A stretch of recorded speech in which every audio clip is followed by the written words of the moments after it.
Buchi, special buchi with red bean, with munggo.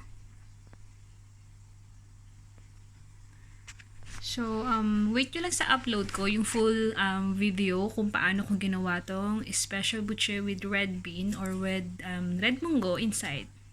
Sobrang sarap siya. Ayan, nilagay ko siya sa maliit na bilao. So, kung gusto nyo for special handaan, pwede sa ganito nyo ilagay. May idea kayo or sa mga nagbebenta sa mga harapan ng bahay nila. So, good idea din to na nandiyan. Nakalagay siya kasi at least maganda siya tignan.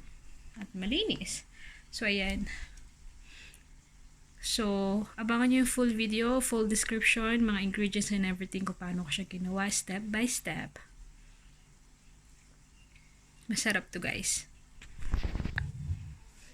So, papakita ko sa inyo yung loob.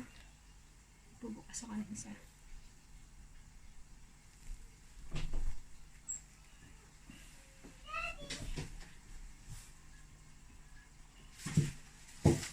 Red bean, para siyang ube.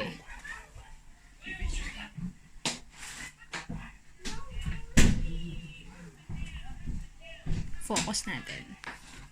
Mom. Ito niya yung loob. Diba?